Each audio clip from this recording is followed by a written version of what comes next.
Terima kasih kepada para pendeta. Akhirnya saya tidak ragu lagi untuk kembali.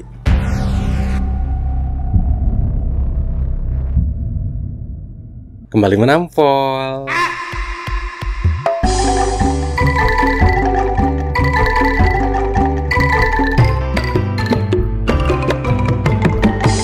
Sering kita melihat murtadin Indonesia, ceritanya yang haru, duhai lucu sekali. Ceritanya yang haru, duhai lucu sekali. Oh murtadin, minum formalin jadi kafirin.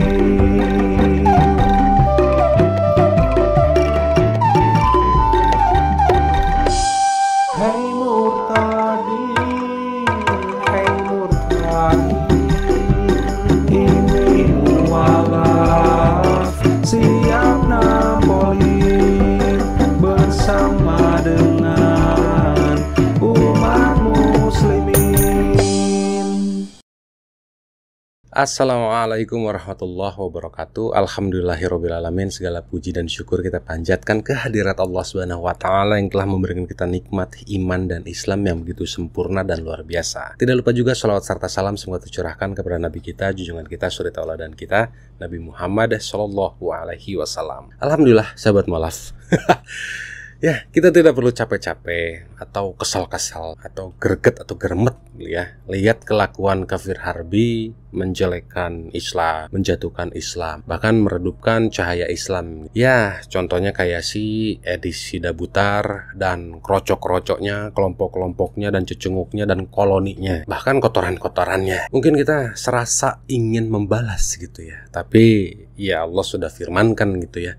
Ya ayyuhallazina amanu sta'inu bisobri wassalah, innallaha ma'as-sabirin. Sesungguhnya Allah bersama dengan orang-orang yang sabar. Alhamdulillah, sedikit-sedikit terbongkar, bahkan terjawab nih tuduhan yang mereka lontarkan, atau bahkan murtadungu ya, bukan murtadin lagi sekarang, murtadungu sering gunakan ayat Al-Quran sebagai media yang mereka ini sering ucapkan atau mereka pelintir dalam Quran Surah Yunus ayat ke-94 yang katanya kalau Muhammad saja itu ragu terhadap Qurannya, makanya tanyakan kepada ahli kitab atau para pendeta-pendeta, karena di dalam Injil ada cahaya dan petunjuk. Bahkan pernah ya saya sendiri bahas di dalam video saya sebelum-sebelumnya gitu ya tentang murtadin. Mereka pakai ayat itu dan sudah saya tampol semua teman-teman. Dan ternyata mereka sendiri yang kebingungan. Mereka tuduhkan kalau Nabi Muhammad saja ragu terhadap Quran. Tanyakan saja kepada ahli kitab yang katanya baca Injil. Loh. Gak perlu kita sebagai umatnya Rasulullah Shallallahu Alaihi Wasallam kalau lihat ayat-ayat kayak gini tuh, wah, ini sih biasa ya. Kita sebagai umatnya Rasulullah Shallallahu Alaihi Wasallam yang sudah membaca Al-Quran, ketika kita membuka lembaran pertama, lembaran kode dalam Al-Quran, Quran Surah Al-Baqarah, Alif Lam Mim Dzalikal Kitabu La Raiba Fihi Hudal lil Muttaqin, bahwa tidak ada keraguan dalam Al-Quran dan petunjuk bagi orang-orang yang ingin mengetahuinya, ingin yang memperdalamnya, ada petunjuk dan gak ada keraguan dalamnya, gak ada pertentangan. Dan kalau misalnya kita lihat isi Bible sesuai ya yang dituduhkan oleh para murtadungu bahwa dalam Al-Quran aja Muhammad ragu, ya oke, kita tanyakanlah kepada para pendeta tentang penyaliban Yesus, dan ternyata pendeta dan umatnya saja kebingungan, kalang kabut, kena tampol Biblenya sendiri. Betul, seperti video yang akan kita bahas kali ini, kita akan satukan dan gabungkan ya. Dan kita akan lihatlah sama-sama, sahabat sendiri yang nilai. Tapi sebelum lanjut, saya berterima kasih kepada sahabat mualaf semua yang selalu setia mendukung perjuangan kami di sini. Di saat kami bangkit, di saat kami jatuh, di saat kami bangkit lagi, dan di saat kita jatuh lagi. Dan alhamdulillah sekarang kami sedang merangkak lagi ya, sedang sedang menggapai untuk bisa bangkit lagi, tentunya dengan pertolongan Allah Subhanahu wa taala dan juga sahabat mu'alaf semua yang menjadi hambanya yang ingin sama-sama berjihad fisabilillah gitu. Dan juga bagi sahabat mu'alaf nih yang ingin menjadi keluarga sahabat mu'alaf channel, insyaallah menjadi syuhada juga, karena kita sama-sama berjuang ya untuk tegaknya agama Islam di Nusantara ini, bahkan di dunia insyaallah gitu ya. Jadi bagi sahabat yang ingin membantu perjuangan kami juga bisa mengirimkan zakat, infak, sedekahnya ke nomor rekening yang sudah tertera di sini nih ya. Aduh, kehalangan ya. Di sini gitu ya. Insyaallah kita akan pergunakan untuk mengembangkan channel dakwah ini dengan lebih baik lagi dan lebih efisien, lebih gaspol gitu ya. Dan insyaallah juga menjadi amal jariah untuk kita semua. Amin, Allahumma amin. Baik, kalau gitu kita akan tonton bersama-sama video yang sudah saya kumpulkan dari pendeta-pendeta yang mungkin cukup fenomenal ya. Fenomenal enggak juga sih ya, pendapat mereka terdengar lah ya dari masing-masing ini, sehingga ada juga pendekar Kristen ya yang menjawabnya. Kita akan gaskin bersama-sama. Penyaliban ini ada rencana iblis atau rencana Allah Bapa? Rencana iblis. Bisa tunjukkan data-data ayat Alkitabnya, silakan. Oh boleh. Coba Pak Bom membuka dulu Yohanes pasal yang ke-8. Baik. Iya, karena Pak Bom bilang mau belajar, makanya saya ajari begitu supaya Ya, ajarin saja, nggak apa-apa. supaya tidak semakin banyak orang-orang Kristen yang mengatakan bahwa penyaliban itu rencana Bapa di surga. Penyaliban itu memang rencana daripada iblis. Oh. Jadi inilah yang menjadi satu satu polemik lah. Akhirnya mereka saling serang, saling memberikan pendapat bahwa kata si Edi Sidabutar ini yang katanya adalah menjadi dewanya orang Kristen, menjadi dewanya umat Kristen yang ada di media sosial katanya. Padahal teman-teman, kalau misalnya ingin memperdalam agama Kristen ya pendeta-pendeta lah ya, bukan yang suka hina-hina Islam, dijadikan panutan gitu.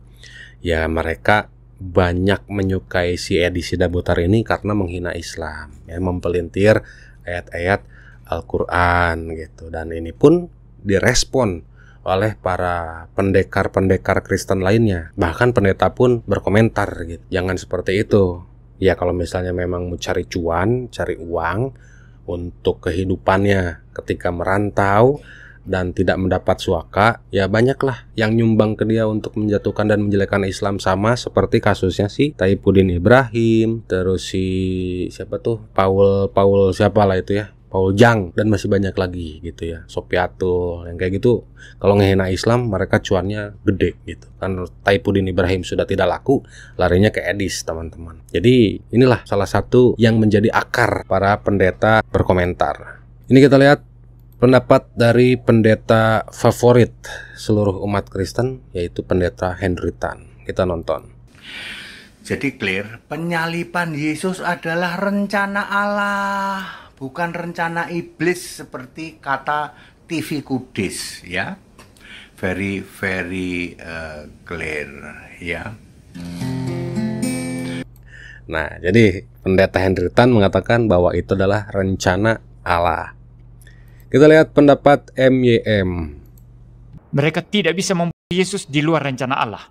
Mereka tetap harus melakukan pembunuhan itu sesuai dengan rencana Allah, yaitu salib. Itu sebabnya saudara, maka Tuhan Yesus sangat clear dan eksplisit mengatakan dalam Yohanes pasal yang ke-10. Ya, kita buka sekarang Yohanes pasal yang ke-10 ya. Ya, ini yang ke-6 ya. Yohanes pasal yang ke-10. Ya, Yohanes pasal yang ke-10. Nah, kalau saudara lihat di situ ya, saya akan membaca dari ayat 17 ya. Yohanes pasal 10 ayat yang ke-17. Bapa mengasihi aku oleh karena aku memberikan nyawaku untuk menerimanya kembali. Jadi siapa yang memberikan nyawanya di sini? Yesus sendiri.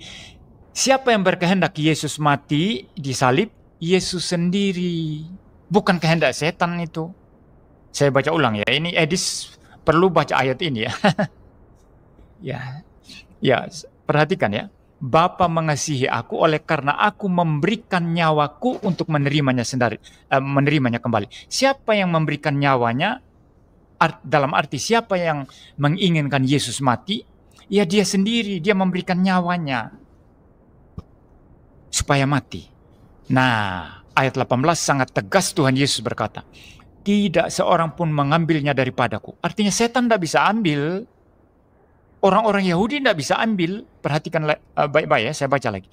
Tidak seorang pun mengambilnya daripadaku. Maksudnya nyawanya ya. Tidak seorang pun mengambilnya daripadaku, melainkan aku memberikannya menurut kehendakku sendiri. Jadi kematian Yesus itu atas kehendak Yesus sendiri. Dan tentu saja sinkron dengan rencana Allah Bapa dan kehendak Allah Bapa. Dan dalam pengertian yang lebih general, sinkron dan kehendak Allah Trinitas atau Allah Tritunggal, Bapa, Putra, dan Roh Kudus. Oke, jadi MYM mengatakan kalau rencana penyaliban itu adalah rencana Yesus sendiri ditambah atau didukung oleh Allah yang tergabung dalam Roh Kudus. Jadi Allah Trinitas inilah yang merencanakan itu semua. Jadi Yesus, Allah, Roh Kudus. Dan ini didukung juga teman-teman pernyataan ini sama si Rudy Yohanes ya. Kita lihat di sini. Ini Rudy Yohanes lagi nyetel videonya si Edi sama Yusuf PI. Kita lanjutkan lagi ya. Pak Kristen pengikut iblis. Di mana coba? Kenapa Anda kehendak simpulkan Bapa di surga? Iblis?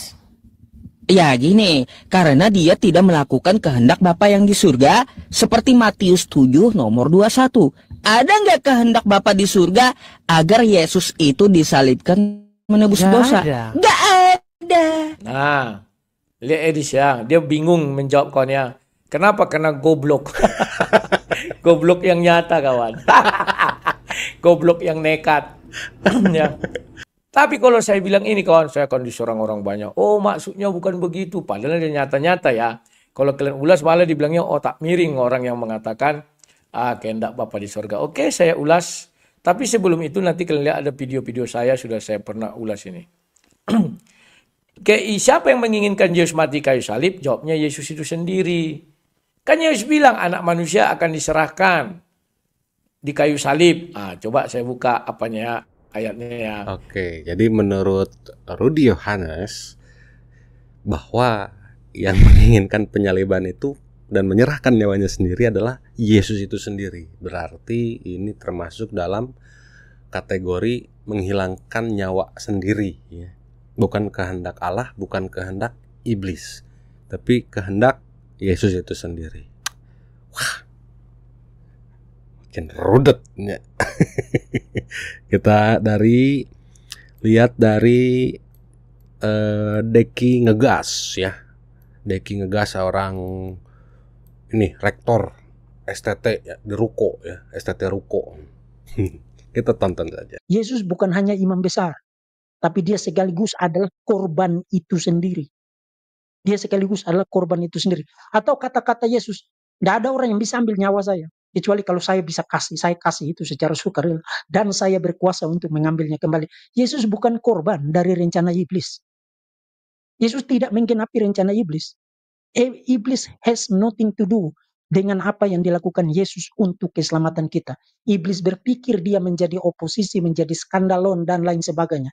Tapi justru pada saat dia melakukan itu secara sukarela, Tuhan tidak paksa dia lakukan itu, secara sukarela, dia pada saat yang sama menggenapi rencana Tuhan yang sudah dirancang di dalam kekekalan. Oke, berarti pendapat dari Deki Ngegas ini adalah Yesus itu sendiri dan juga Bapa ya, kehendak Allah Bapa. Jadi Allah Bapa dan Yesus menyetujui hal itu. Jadi bukan kehendak iblis, saat penyaliban Yesus. Dan ini pesan untuk si Edi Sidabutar dari Deki Ngegas, teman-teman. Kita dengarkan bersama-sama. Bahwa orang yang mengatakan penyaliban Yesus dan kematian Yesus melalui penyaliban merupakan rencana Bapa adalah orang yang begini. Nah, itu yang tadi saya bilang. Edis mengatakan sesuatu secara otoritatif ketika dia tidak punya kredensial untuk bikin statement itu. Kamu pernah studi di mana? Punya gelar magister kah? Punya gelar doktor kah dalam bidang teologi, dalam bidang biblika, dalam bidang historical teologi, dalam bidang philosophical teologi, dalam bidang pastoral teologi? Untuk bikin statement begitu kan kamu harus punya kredensial. Kamu tuh nobody dalam bidang teologi Kristen, dalam bidang studi Alkitab, dalam bidang dogmatika Kristen, dalam bidang historical teologi, dalam bidang philosophical teologi itu kamu nobody. Jadi siapa kamu yang memberi cap kepada orang berdasarkan otoritasmu sendiri, suka-suka hatimu sendiri, dan memberi label yang sangat jelek kepada orang lain. Ketika kamu sendiri, ketika orang meng-scrutinize, menguji proposisi itu, orang mendapati kamu sedang blunder besar. Kamu sedang blunder besar, Edis. Jadi silakan tonton ini, rendah hati untuk mau dikoreksi. Dan tarik kembali apa yang kamu katakan. Semakin kamu berupaya membela proposisi ini, semakin kamu akan blunder dan semakin kamu akan menjauh dari kekristenan. Kekristenan tidak membutuhkan kamu untuk mengacau, bikin blunder terkait dengan iman Kristen. Nggak butuh kamu. Umat Kristen tidak butuh si Edi Sidabutar karena blunder terus. Ini pernyataan dari Rektor Sekolah Tinggi Teologi, ya, Deki Ngegas. Waduh, gimana nih pecinta ya makhluk Edi Sidabutar? Kalau saya mau udah tutup akun teman-teman ya. Tapi ya ini, ya namanya juga demi suaka ya. Suaka cuan maksudnya. Nggak ngehina, nggak ngebul dapur mereka. Dan ini pernyataan dari pendeta Mel Otot ya, atau Mel Atut. Pernyataannya seperti ini teman-teman. Rencana mengatakan dengan tegas bahwa rencana penyaliban Yesus Kristus berujung sampai mati di Golgota itu memang rencana Bapa dan ayat-ayatnya sangat banyak, ya. Menurut Mel Otot bahwa itu adalah rencana Bapa atau rencana Allahnya Yesus. Jadi Allah mengorbankan anaknya. Waduh, nanti deh itu ada pernyataan dari si pendeta Ezra Soru. Nah, ini pernyataan dari Ezra Soru ya. Kita saksikan bersama-sama. Jadi sebenarnya kalau mau bicara penderitaan Kristus itu rencana siapa? Rencana kedua-duanya, tapi rencana kekalnya itu rencana Allah dari kekal. Iblis itu bikin rencana di tengah jalan, tapi dia kecolongan karena dia tidak tahu seluruh rencana keselamatan Allah. Nah, itu baru jawabnya komplit daripada bertegar rencana Allah, rencana iblis, rencana Allah, rencana iblis. Ya, mereka tidak tahu bahwa dua-dua berperan di situ ya. Jadi sebenarnya kedua hal itu bertemu dari sisi Allah. Salib adalah rencana keselamatan. Dari sisi iblis, salib adalah upaya untuk membinasakan Yesus. Tapi justru melalui salib itulah rencana Allah menang, iblis kecolongan dan dipermalukan. Ya, begitu jawabannya. Oke. Ya, jadi pendapat dari Ezra Soru adalah rencana dua-duanya. Rencana Allah iya, rencana iblis iya. Dua-dua katanya berencana. Hier aing anjir ngabandungan kieu patut. Kita ini pernyataan Ezra Soru terakhir ya. Yang katanya kenapa Yesus harus menebus dosa umat manusia dan mengapa Allah menjadikan anaknya ini sebagai korban. Ini jawaban dari Ezra Soru. Jadi berarti syarat masuk neraka itu dosa satu saja masuk neraka. Jadi kamu boleh beramal saleh sebanyak apapun, tapi kalau ada dosa satu, kamu binasa. Kamu orang berdosa, kamu pasti masuk neraka jahanam. Saya juga orang berdosa, saya pasti masuk neraka jahanam. Bedanya kau dan saya adalah saya punya juru selamat, kau tidak punya. Ya, karena itulah maka saya bisa pasti keselamatan saya bukan karena saya baik. Saya bisa yakin mati kapanpun, mati dimanapun, mati bagaimanapun juga, baik mati dengan tenang maupun meronta-ronta, saya pasti akan selamat. Kenapa? Karena saya punya juru selamat yang sudah membayar dosa saya dan dia berkata, sudah selesai. Saya menyandarkan keselamatan saya pada pekerjaan Kristus yang sudah selesai. Celakalah kamu kalau kamu menyandarkan keselamatanmu pada pekerjaanmu sendiri yang tidak pernah selesai dan tidak akan pernah selesai. Karena itulah maka apapun agama kita butuh juru selamat. Juru selamat itu tidak berdosa, tapi harus mati sebagai tumbal atau mengganti kita. Tapi harus mati sebagai tumbal, tapi harus mati sebagai tumbal. Sebagai tumbal?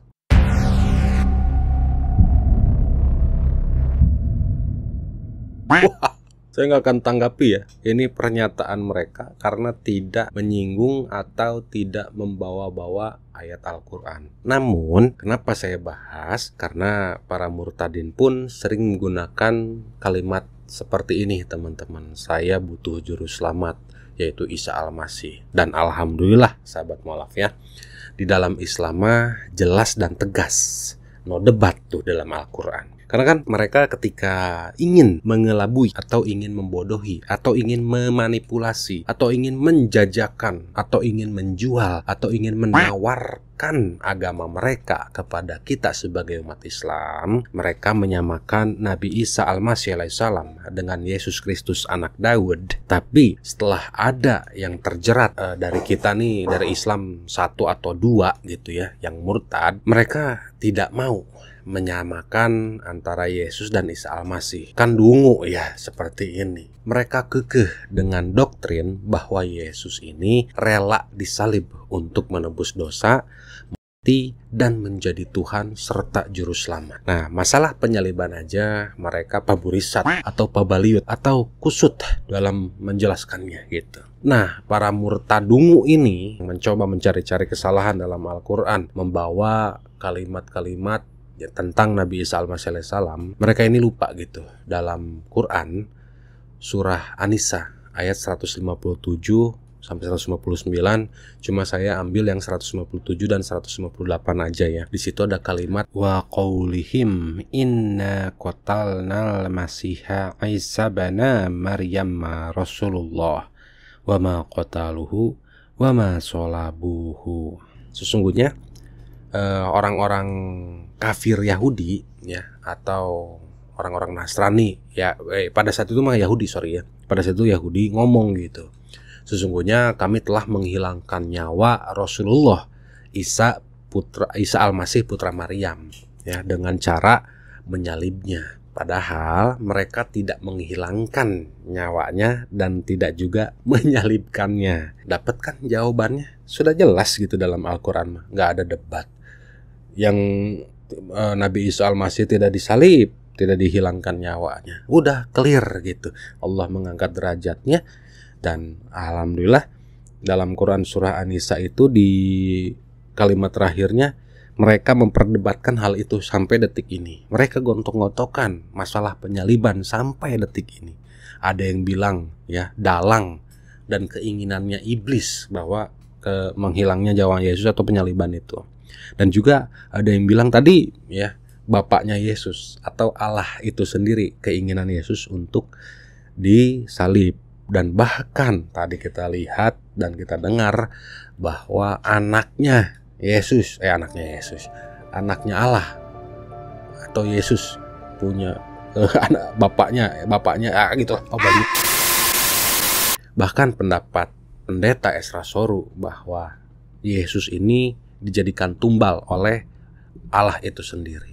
Waduh, bahkan tadi kita dengar Yesus sendiri yang mau menghilangkan nyawanya gitu. Yesus saja nggak mau jadi tumbal gitu ya, tapi ditumbalkan oleh bapaknya. Tumbal ban kali tambal itu mah ya. Jadi setelah menonton video ini, setelah melihat para pendeta ini masih ada keinginan untuk murtad, ikut ajaran mereka dan agama mereka, menyembah Tuhan mereka yang belum selesai rumus dan formulanya. Sampai detik ini lagi belum selesai. Mangga, emutan weh kunyalira, mangga, pikirin sendiri. Oke, segitu saja yang pendapat saya, karena nonton ini jadi liar saya, pusing. Alhamdulillah saya masuk Islam, mendapatkan jawaban yang pasti, clear. Kata HTD very clear.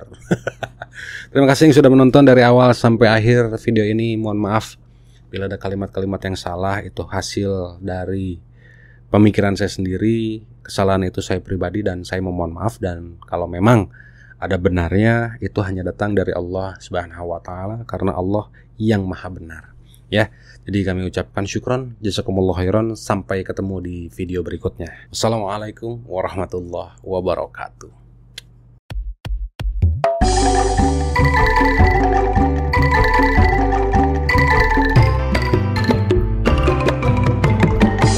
Sering kita melihat murtadin Indonesia, ceritanya yang haru, duhai lucu sekali. Ceritanya yang haru, duhai lucu sekali.